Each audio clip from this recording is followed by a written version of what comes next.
Hey there, everybody, and welcome to Fearless Thinking, a podcast designed to help you navigate authentic leadership and the entrepreneurial journey. I'm your host, Michael DeVue, and these are my thoughts, lessons, and insights from my entrepreneurial journey into coaching, workshops, motivational speaking, and of course, what I picked up from interviews with inspiring leaders and entrepreneurs along the way. My mission is to help people unlock their untapped potential by using fear as a catalyst for powerful change and growth, so they can step into the greatest version of their most authentic selves. All right, let's get into some fearless thinking.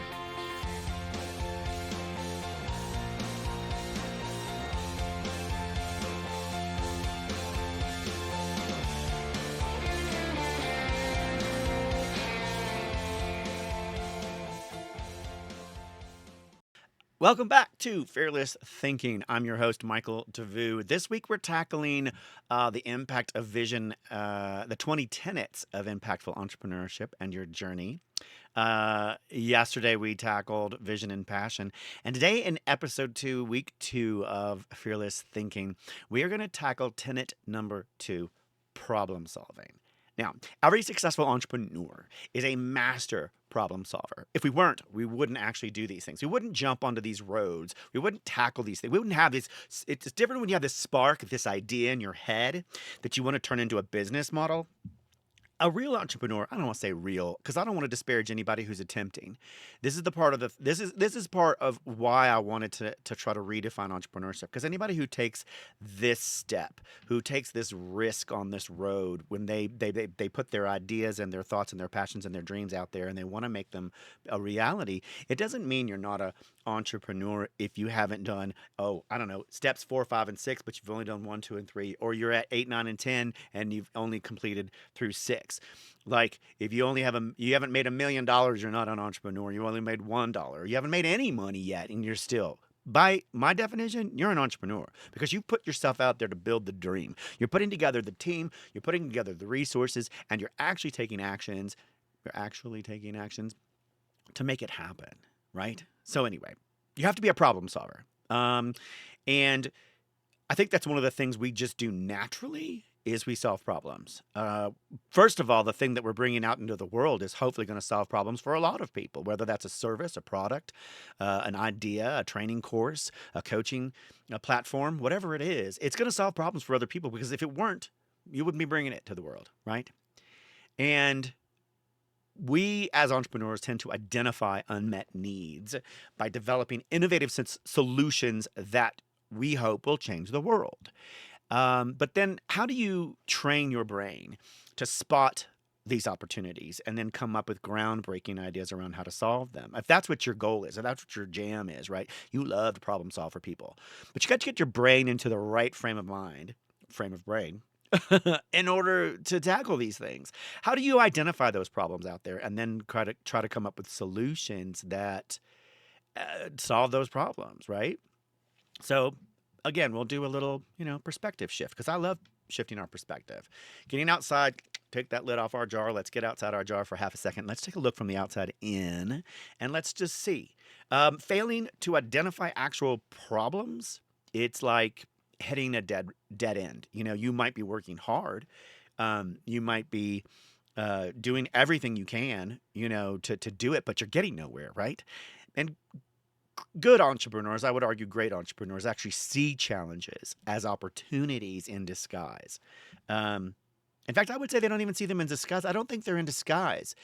I don't think challenges are ever in disguise. I think our filters put them in disguise. I think our perspectives, if we haven't shifted them right and opened our minds enough and taken our filters off, we see them as challenges and not opportunities.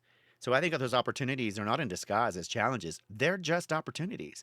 We fail to see them. But a good entrepreneur, a great entrepreneur, you're able to take those filters off, right? You just put on the good glasses. I won't wear these because they reflect too much.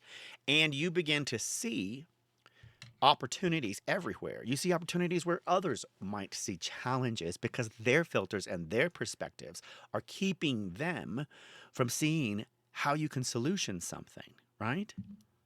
So imagine you're a detective, right? You have a magnifying glass just revealing hidden clues because your magnifying glass is the good glass, right? Problem solving skills are kind of like having a magnifying glass. They allow you to see the world from a different set of angles and identify these unmet needs and uncover innovative solutions, right? It's this filters and perspectives. Again, fear of failure can come into play. And that is because your sense of self is involved, right? If you can't solve the problem, then what's wrong with you, right?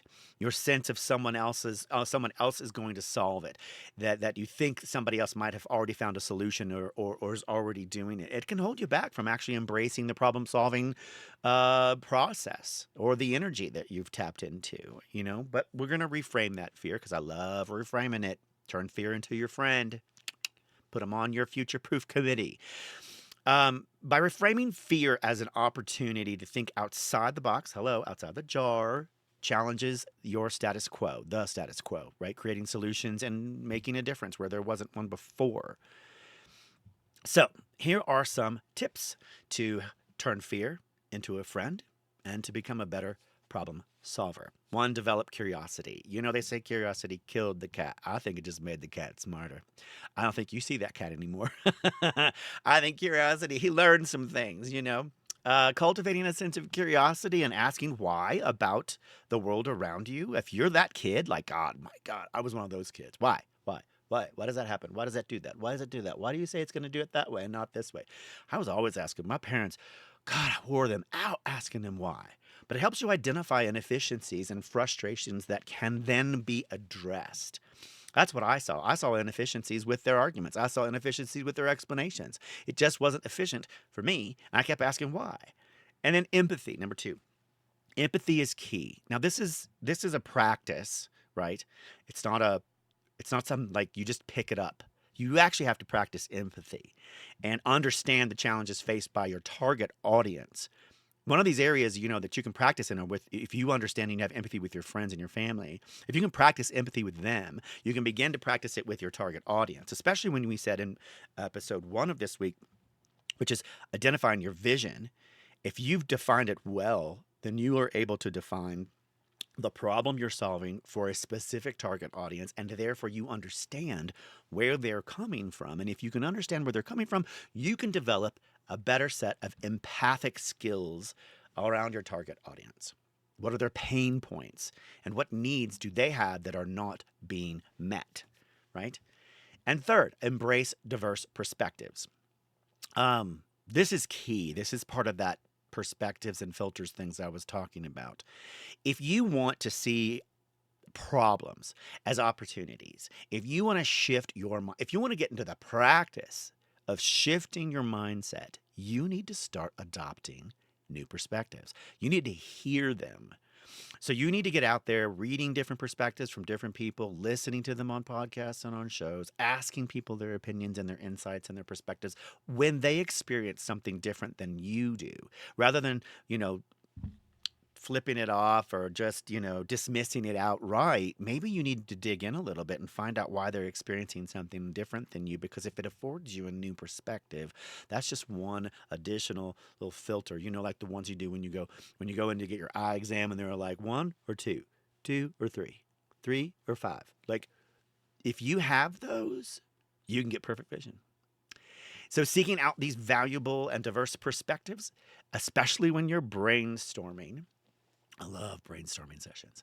Some of the best ideas come out from these unexpected brainstorming sessions and places and bouncing them off other people. I know we have a fear that if we share our dreams and our passions, if we share our ideas, someone's going to steal it, you know? And here's the thing.